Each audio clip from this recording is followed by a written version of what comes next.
So your next reading is Understanding Income Statements, a quick overview, and these are all your learning outcome statements within this reading.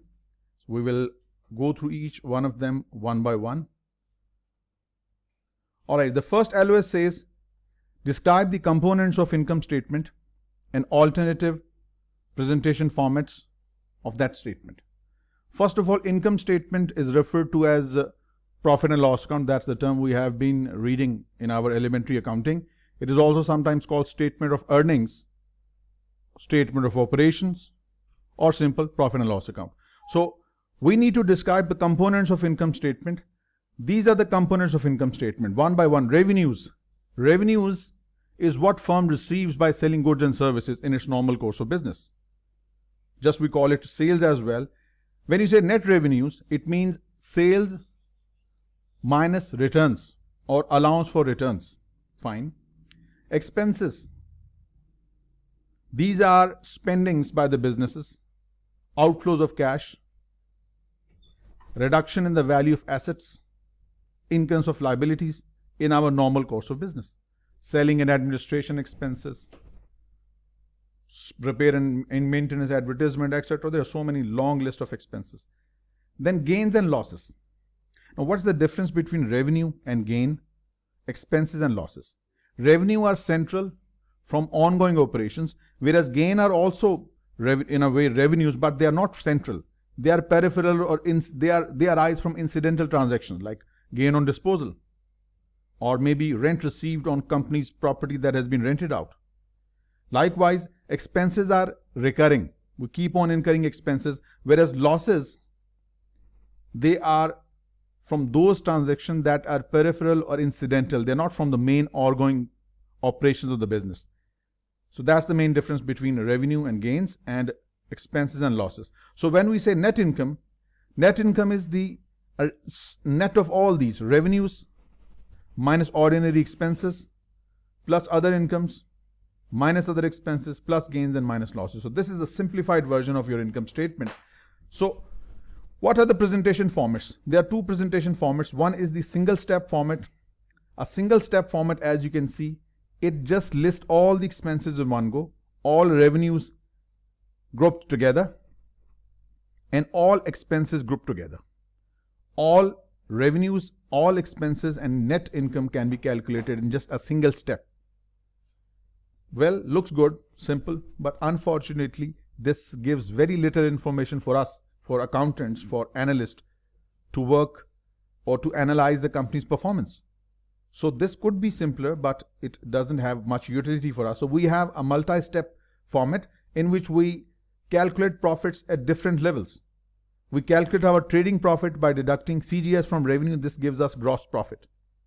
Then we deduct selling and general administrative expenses, other expenses, to calculate our operating profit. This is the profit where we gauge the performance of a particular divisional manager. Interest expense, income before taxes, certain provisions, and it gives us income from continuing operations. We might have discontinued certain segments during the period. So adjusting those discontinued operations net gains and losses after taxes gives us the net income. So this is a multi-step multi-step income statement, much more meaningful. It has much more relevance for our analysis for the purpose of performance evaluation. Next LOS says, describe the general principles of revenue recognition and accounting standards for revenue recognition. There has been a new standard jointly issued, not jointly issued, it's a converged standard issued by IASB and FASB. It says the core principle under the new revenue recognition standard is that revenue should be recognized for the promised goods or services to the customer for amount to which entity expects to be entitled. First, under the US GAAP, the revenue recognition was comparatively simple. You just have to meet two conditions. Revenue must be earned, or it must be received in form of cash or claims to cash. But now the new standard has 5 steps. The first step says identify the contract with the customer, who your customer is, with whom the transaction for revenue has been entered into. Identify the customer. This is the first step. Once the customer has been identified through whether written on an oral contract, to whom we want to sell our goods or services, the next step is to identify the performance obligation in the contract. What we as a seller expected to do. What goods are we required to deliver? That's the second step. Identify the obligation in the contract. What do we have to do? The third step, determine the transaction price. Now that's very essential. In order to recognize revenue, you have to determine the transaction price. What's the price agreed between the buyer and the seller, between me and you? Once the price has been established, allocate the transaction price to the performance obligation. For example, this is what I have to perform, and it has multiple subparts to it. The total contract price is $100,000. Now, how do I split this revenue in these three different segments? And how do I compare these specific revenue streams with the cost? This is what we call the allocation of the transaction price to the performance obligation. It is studied in much finer detail in CPA and CMA, and luckily we won't be going to that extent where we'll go deeper and deeper, and we don't need to. Just these 5 steps we need to know. Otherwise, had it been CMA or CPA, would have, because all these slides I've extracted from my CMA course, so we would have gone much deeper. We don't need to. Inch deep, miles long. That's the idea. So allocate the transaction price to the performance obligation, and finally, recognize revenue when or as performance obligation is satisfied. So these 5 steps are to be completed before the revenue could be recognized, and you just need to generally remember these 5 steps and it would be sufficient. Next, I think we are in the same reading, specific revenue recognition application. In some cases, revenue may be recognized even before delivery.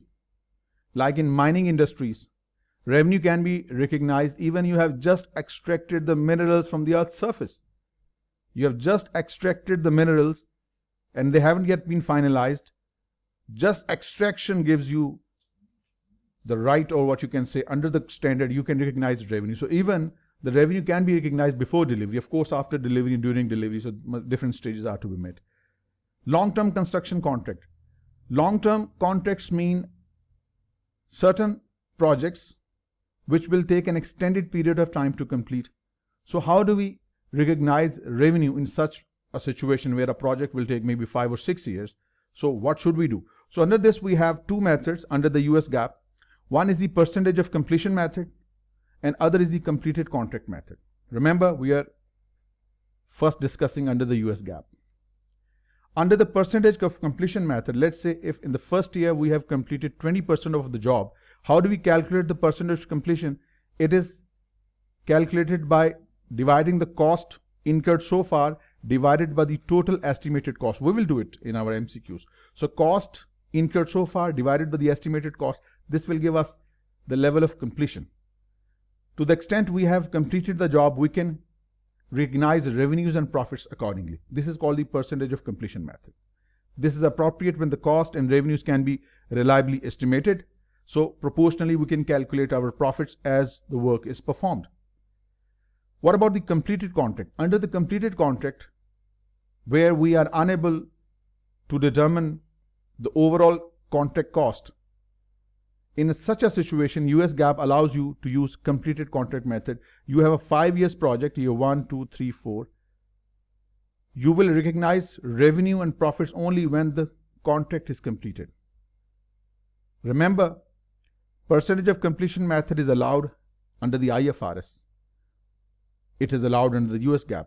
But completed contract method, that the revenue will only be recognized once, or profit will only be recognized once the contract is completed. This is allowed only in the US GAAP. It is not allowed under IFRS. Right? So what do we have under IFRS then? Under IFRS, we have percentage of completion method. We will do questions.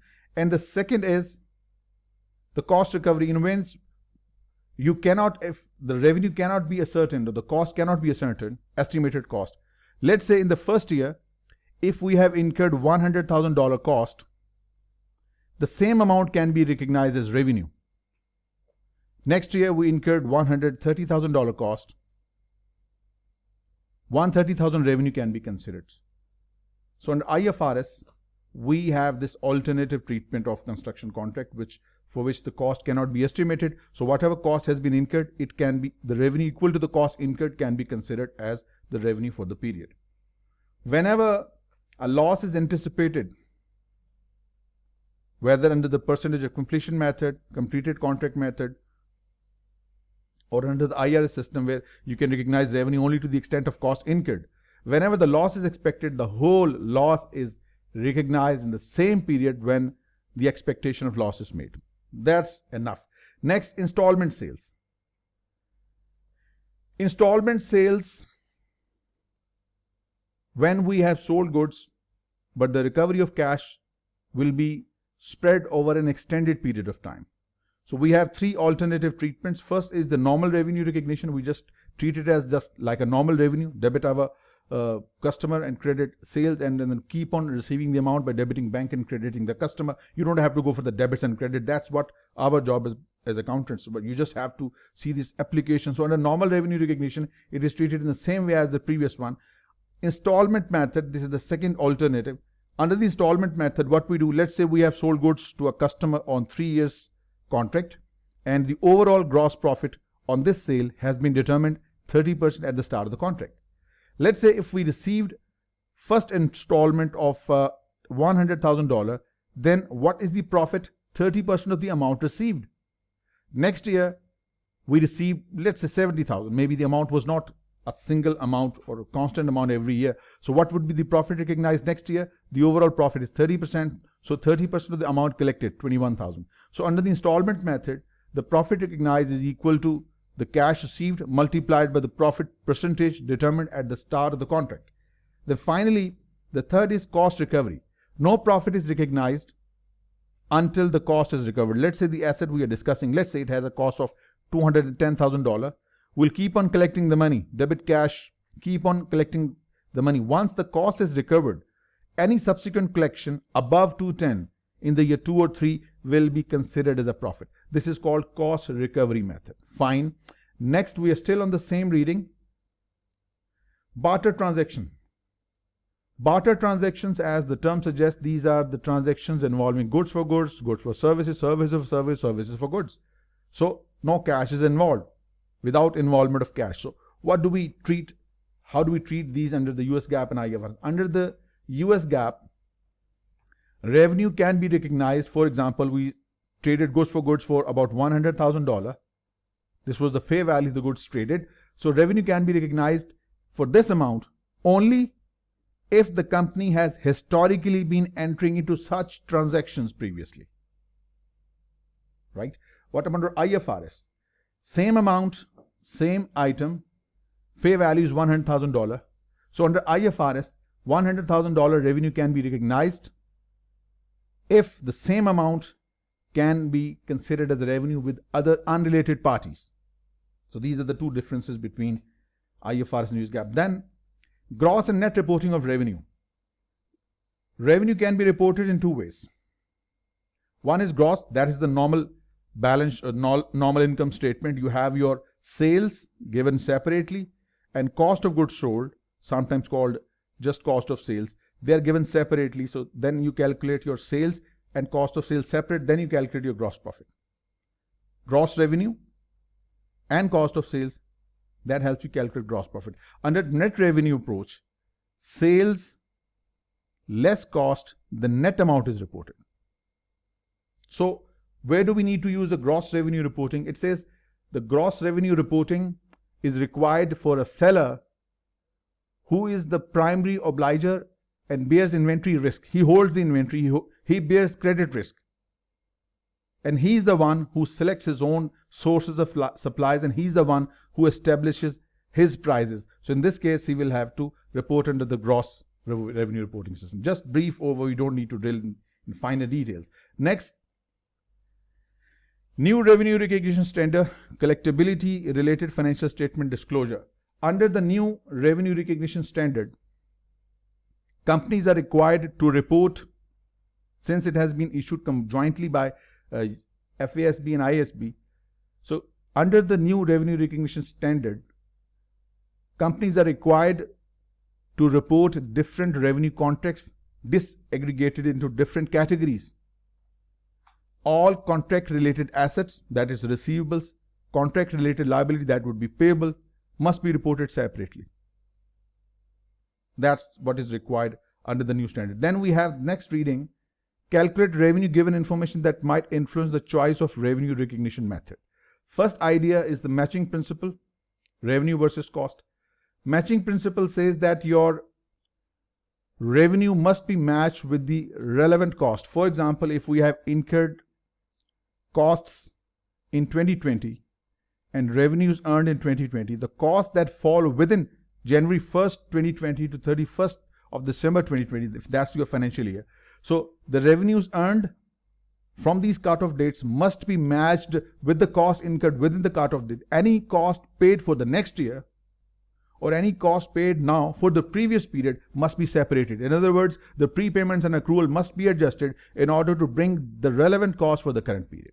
Prepayments and accruals must be adjusted to match the current year revenue against the cost related to the current period. This is called the matching principle.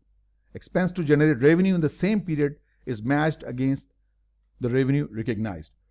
When you say the period cost, there are two types of cost. One is product cost, other is called the period cost. Product cost primarily are direct material, direct labor, variable overheads and fixed overhead, which you also call the cost of production under the US GAAP and IFRS.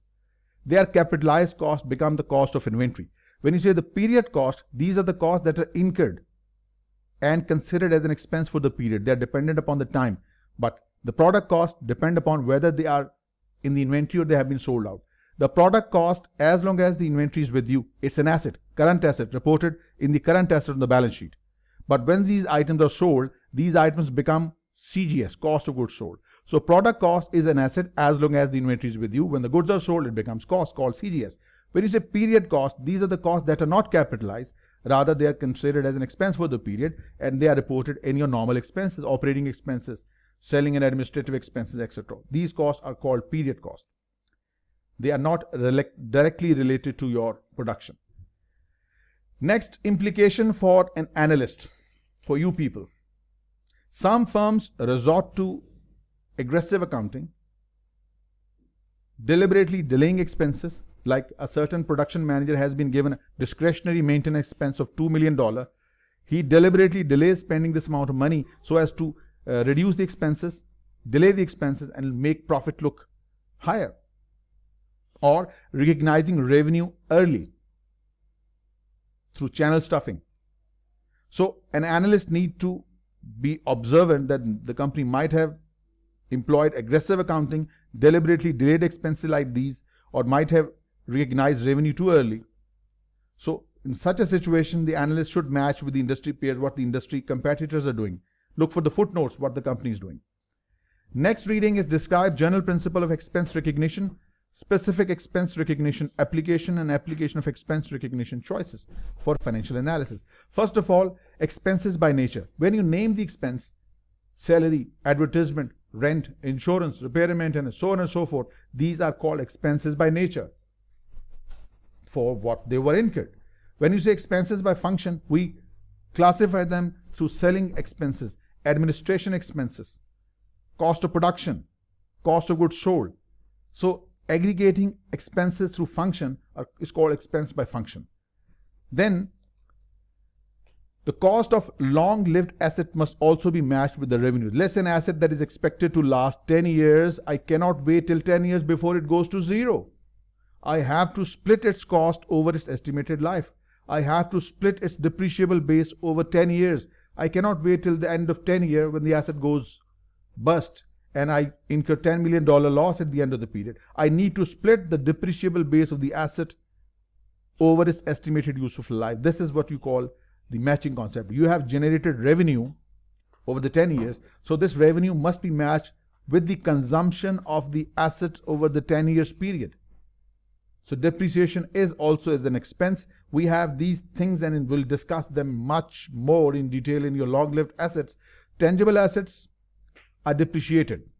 Many methods are there, all coming, lots and lots of questions will be done. So for tangible assets, we use the term depreciation. That is systematic allocation of the depreciable base over the estimated useful life. We split the cost of the asset for as long as it will live. For intangible assets, we have a certain way amortization, discussed in detail, and those natural resources, the mines or quarries, they are in a way depreciated using a method called depletion. We'll do that as well. So what we are doing right now, just letting you know that these are the expenses charged against your revenues. Still the same reading, I guess. Tangible assets are depreciated. The first method is given a straight line method. This is the formula we use for straight line depreciation calculation, cost minus residual value upon useful life. This is also called equal installment method, where the depreciation charge every year is same depreciation charge every year. So this is your original cost. We haven't been given the complete information, so we split the cost in equal basis of the expected life of the asset. So this is called the straight line or equal installment method, where the depreciation charge is same. Where do we use this method? Why do we do? That's not the topic for today. Just remember, depreciation is an expense and straight line is one of the methods to charge the depreciation to your income statement. Next, we have another group of depreciation method called accelerated depreciation method. In accelerated depreciation method, we have been given double declining balance method. Some of you isn't given. This is from my CMA slides. So I've just extracted the relevant part for you. So this is the formula we use for calculating the straight line depreciation. And for double declining method, what is double declining method? Simply you can calculate the double declining balance percentage by dividing 2 with the useful life. Like in the previous case, the life of the asset was 5 years. So 2 upon useful life multiplied by whatever the book value stands in your books. Book value, we know, net book value or the carrying value, it's equal to cost minus accumulated depreciation charge so far. Net book value is equal to cost minus accumulated depreciation. Whatever book value is appearing at the end of the year, that will be multiplied 2 upon 5. This will give you the percentage. The percentage will be calculated by 2 by 5, and this will be charged to the book value every year. So this is how you will calculate the percentage. 2 by 5 multiplied by 100, and that percentage will be multiplied by the book value every year.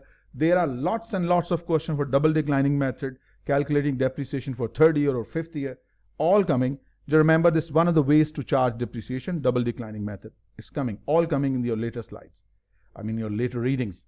Next, inventory expense recognition. I said inventory is an asset as long as it's in inventory. When the goods are sold, they become expense. Inventory is an asset, a current asset. But when it is sold, this current asset becomes CGS. We debit CGS, credit inventory. You don't have to remember debit, credit. This is what we do. And I have this bad habit of putting entry into everything. So inventory is an asset, but when it's sold, it becomes an expense. So we have 4 specific methods. Specific identification method. This method is used when the firm can specifically identify which item A has what cost, which item B has what cost. So specific identification method is one of the ways to identify or value your inventory and charge cost accordingly to CGS. Then the second method is called FIFO, the first in, first out. There is a separate reading on inventories. FIFO, LIFO, weighted average, specific identification will be done in much more detail. Lots of questions. We'll do the periodic and perpetual method of valuation. Everything is coming. Remember, these are the 4 methods for inventory valuation. So specific identification. FIFO method means first in, first out. The items that are bought first are charged to production first. The items that are bought first are charged to CGS first. This is called first in, first out.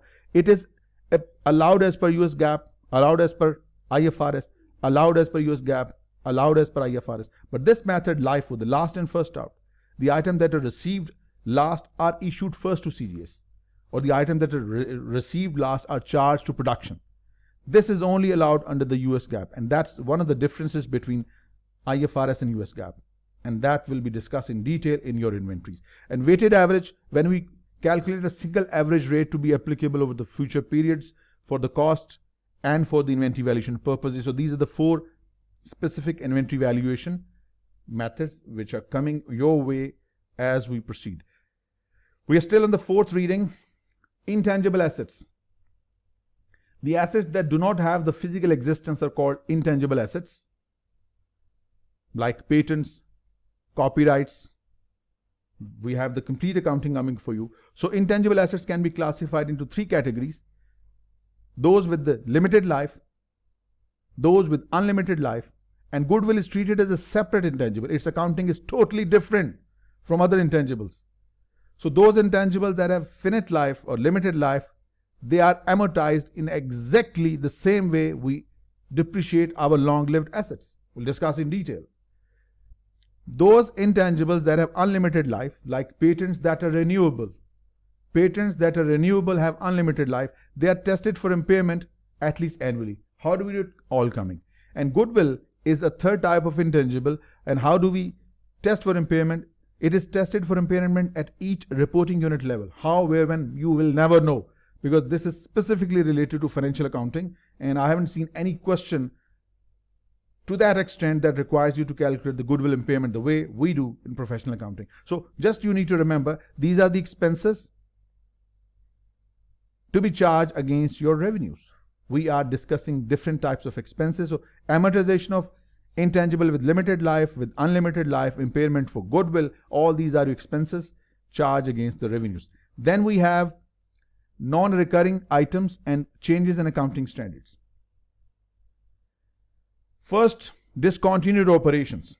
Certain segments during the period might have been separated from the business and sold off. It is called discontinued operation. It has to be reported separately under the FASB and IASB. Discontinued operations are segments or operations that have been discontinued and sold off during the period. How is it accounted for? Let's say on 1st of January, to just make things simpler, 2021, we decided to dispose of a certain segment and we sold it off on 30th of June 2021. How is it reported? First of all, this segment would have generated some profit or loss. That profit or loss generated between these two dates, measurement date and phase out date, these are called specific dates. So this profit and loss must be reported separately net of tax. And when the assets related to this segment were disposed of piecemeal, the net gain and loss after tax on disposal of the assets must be reported separately. So in other words, you will have two items to report for your discontinued operation. When the operation ran for the period when we decided to discontinue and when we finally disposed of the assets, any gain and loss after tax, and when we disposed of the individual assets of this discontinued operation, those items of net gain and loss must be reported separately. So this is coming your way. Next, we have unusual infrequent items. Certain items that have that are distinctly different from our normal items on the income statement, like gain on sale of certain asset, long-lived asset, gain on disposal, loss on disposal, certain write-off of your account receivables or writing off your inventory. So such items are unusual because they are not frequent. So what do we do with these? They are reported normally as a part of your continuing operations. Just like your normal expense, salary and administrative expenses, they are reported just like any other expense. No separate treatment. Extraordinary items. Extraordinary items were allowed under the US GAAP till December 2015.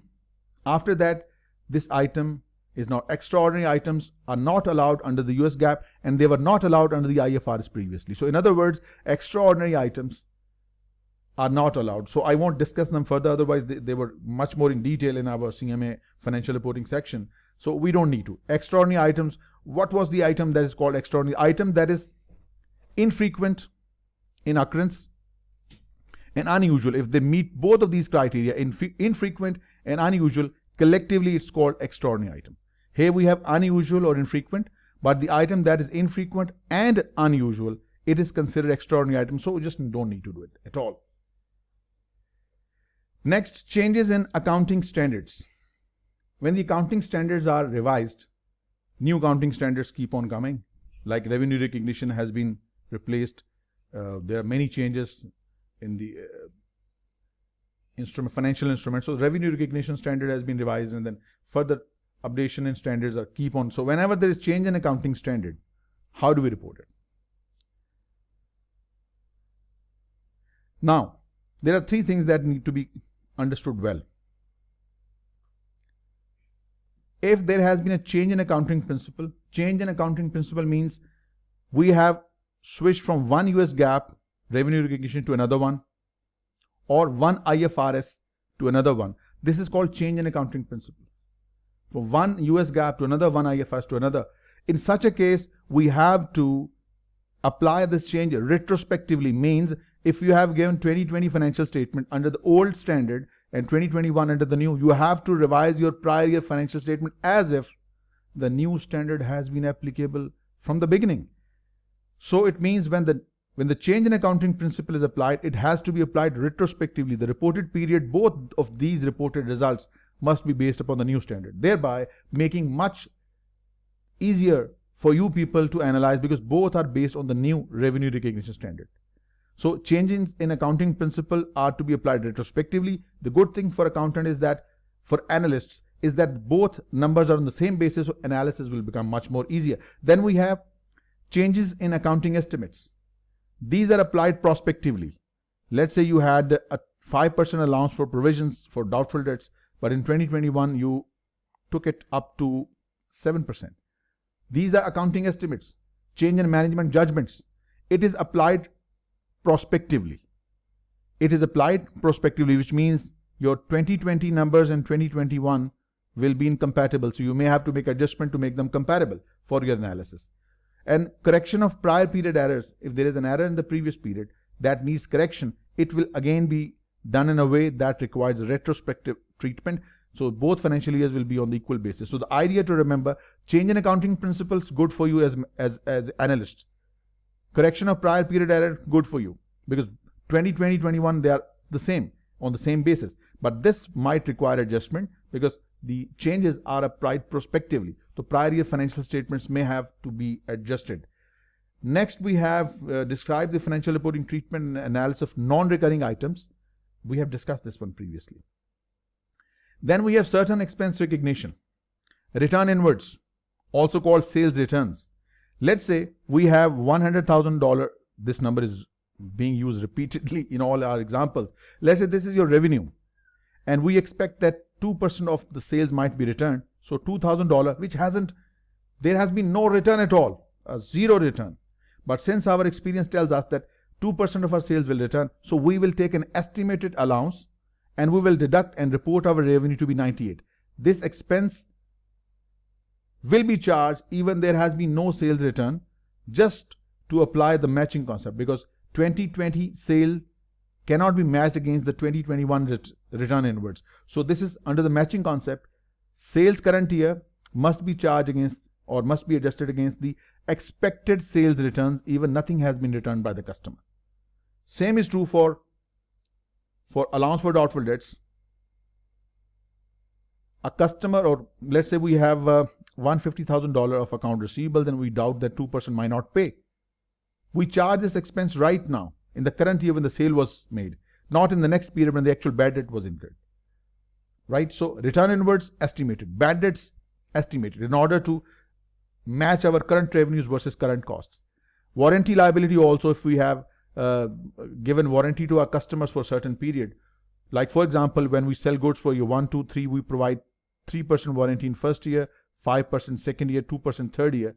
This is the estimated warranty expense extended to year 1, 2, 3. Since the sale has been made now, the entire 10% warranty expense must be booked now.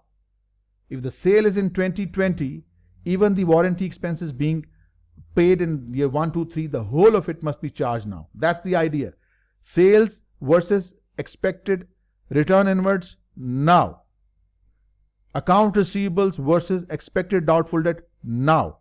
Sales and expected warranty may be extended to 2 or 3 or maybe 10 years. The entire warranty must be charged expense right now to make the matching principle work. The current year revenues must be matched against the expected expenses, even they haven't yet materialized.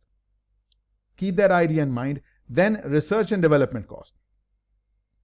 There are two separate treatments. The research and development cost under the US GAAP, both of these expenses are expensed when incurred. Research cost is incurred specifically to gain some new knowledge. Once that knowledge has been obtained, developing into a viable product is called development. I don't want to go into detail. It's a separate standard, will waste our time. So R&D under the US GAAP is expensed when incurred, but under the IFRS, research will be expensed, but development cost must be or can be capitalized if 6 criteria is met. What that criteria is, I won't tell you, because we don't want to discuss financial reporting into that extent. So under IFRS, 6 conditions must be met, and then development cost is capitalized, research is expensed. Whereas in the US GAAP, research and development cost are both expensed when incurred. Next reading is distinguish between the operating and non-operating components of income statement. When you say operating components, mean these are central and ongoing operations of the business from which we keep on receiving our revenues and for which we keep on spending our expenses. So ongoing and central operations, any revenue generated from this and expenses incurred thereon. When you say non-operating, these are peripheral or incidental expenses, peripheral or incidental revenues that are not central and that are not from the main operations of the business. Next reading, describe how earnings per share is calculated and calculate and interpret a company's earning per share, both basic and diluted, for some simple and complex capital structure. This is how we calculate your earning per share. Earning per share is one of the profitability measure ratio, company's profitability performance. Net income minus preferred dividend, sometimes it is called IACS, income available to common stockholders, divided by the weighted average number of shares outstanding. This is the formula we calculate basic earning per share. This is the area. How do we weight? We need to calculate the weighted average. How we give the weights to the shares outstanding. There are some points to remember. Right issue and cash issue, it is considered from the date of issuance.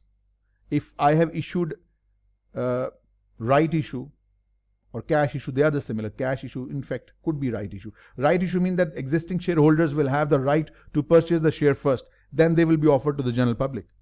And every right issue is a cash issue. And every cash issue is not a right issue. They're not the same, but they can be. So, right issue and cash issue, if the shares are issued on 31st of March 2021 and your year ends at 31st of December 2021, so the period covered under this period will be considered for weightage purposes. Right issue is considered from the date of issuance. Stock dividends, they are applied to all shares outstanding prior to the stock dividend. It means they are given the full weight. Even they might have been issued during the year, maybe partway through the year, they are given full weightage. Reacquired shares, sometimes company purchases on stock from the market called treasury stock.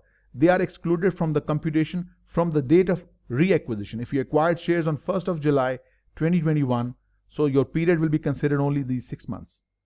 Dividends, stock dividends, full 12 months. Even they were issued on 7th month.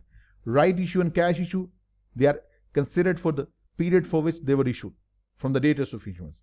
Then stock split and reverse split, it is applied to all shares outstanding. Even the split was made on, let's say, October, but the effect of split will be given to all the shares from the earliest reported period. We'll do it.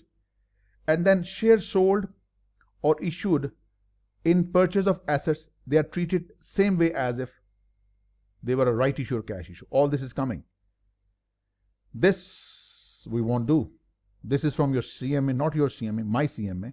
And it's quite an extended example which we do for understanding the idea of weightage, how to weight. So just for you guys, stock dividend and stock split, it impacts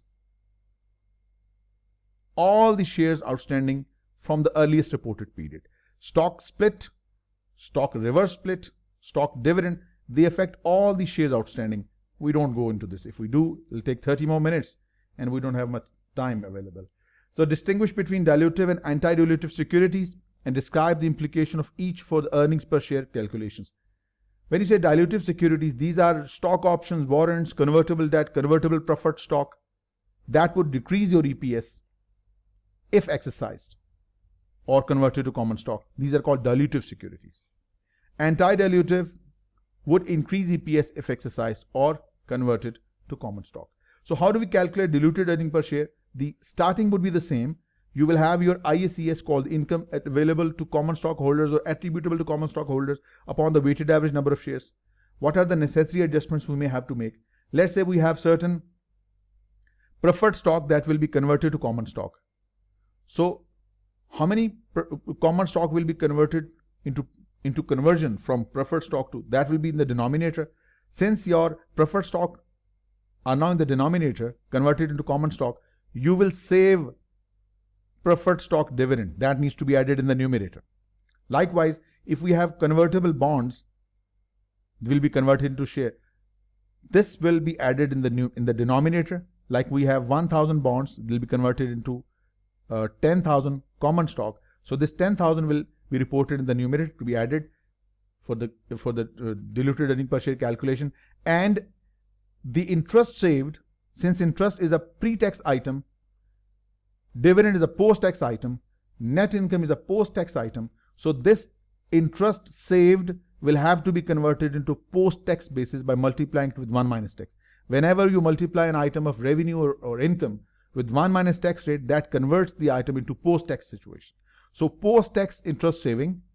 And finally, when you might have issued certain options and warrants, so when those options and warrants are exercised, they will become certain number of shares whenever exercised, so they will become a part of denominator as well. So this is your regular EPS, preferred stock converted into common stock, preferred stock dividend saved, convertible debt into your common stock, interest saved after tax, and conversion of your warrants on options will be. We will apply this formula as we proceed. Moving on.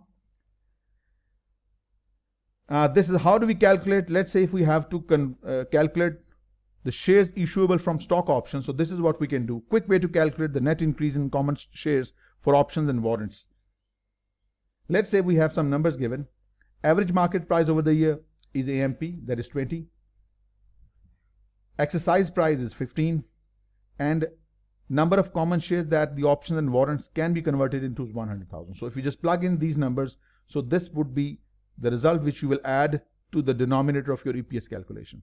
We will apply this formula in many questions today as we proceed. So this is the addition in the denominator when the options and warrants are converted. Next reading is convert income statement to common size income statement. Let's say we have two banks to compare. MCB, one of the largest banks in Pakistan, with an American bank. Since the numbers cannot be compared because the size difference is huge, so we can convert these numbers into percentages, taking sales as a base. I take sales as a base and express every number given under sales as a percentage of sales. For example, what is general and admin expense? 10,000. 10,000 is what percent of 1.4 million? 0.7%. Other expense and losses, it is what percent of 1.4 million? 0.7. So every number you see is expressed as a percentage of sales. Likewise for the same BlackRock, we take 1.8 million as base and express every number given here till the net profit as a percentage of sales. This is called your common size income statement, vertical one, because we have started from sales and came down. This is called vertical, right? So this is called vertical common size analysis, good for analysis purposes because when we are comparing two businesses of dissimilar size, so converting their financials or income statements into common size will help us a great deal to compare likes with likes. It's much more easy in this case. Okay, so this was, then this is as I said, it's the vertical one where we took sale as a base. There is also horizontal one where we go sideways, where we take, this is a base, let's say this is 2019, 2020 and 2021. We take this year as a base, all these numbers will represent a base. Next year sales 1.4 million is what percent of 1.5 million? 1.8 million sales in current year 2021, it is what percentage of the base year? Likewise, every number, the sale each year is expressed as a percentage of base year sales. Cost of sale each year is expressed as a percentage of base year cost of sales. And likewise, gross profit each year is expressed as a percentage of gross profit of the base year. This is called horizontal common size analysis, right? Then we have evaluate company's financial performance using common size income statement and financial ratios based on the income statement. What do we have now? The ratios. Financial ratios with regard to income statement: gross profit, Operating profit and net profit. Gross profit expressed as a percentage of sales is called GP margin. Operating profit expressed as a percentage of sale is called the operating profit margin, and net profit expressed as a percentage of sale is called the net profit margin. These are the numbers given here. Gross profit expressed as a percentage of sales, operating profit expressed as a percentage of sales, and net profit expressed as a percentage of sales. So these ratios, quite straightforward, you might have gone through in your elementary accounting. Next is statement of comprehensive income. Statement of comprehensive income is basically sum of two statements. Your normal income statement that we just discussed, profit and loss account, results of operations, and if we add the other comprehensive income with it, it will become what you call the comprehensive income or statement of comprehensive. This is what we know. We discussed in detail. We have been preparing it repeatedly. What is other comprehensive income? Other comprehensive income contains certain transactions that are so unique and different they cannot be reported in the main body of your income statement. These are the 4 transactions. Loss or gain on defined benefit post-retirement plans. Any gain and loss is not reported in your income statement, reported separately in other comprehensive income. Any gain and loss on foreign currency translation, reported here. Any gain on remeasuring available for sale debt securities. Please mind the word gain on remeasuring available for sale debt securities. It is reported here in OCI. And finally, any effective portion or losses, gain and loss on cash flow hedges. These 4 specific transactions are reported in OCI, and it is added to the net income results to give you the total comprehensive income for the period. There are 2 alternatives allowed in the US GAAP. Either you report your income statement and OCI in 2 separate statements consecutively, or they can be combined into a single continuous statement. But they must be reported side by side in the same place, not in the notes. So that ends your reading understanding income statements.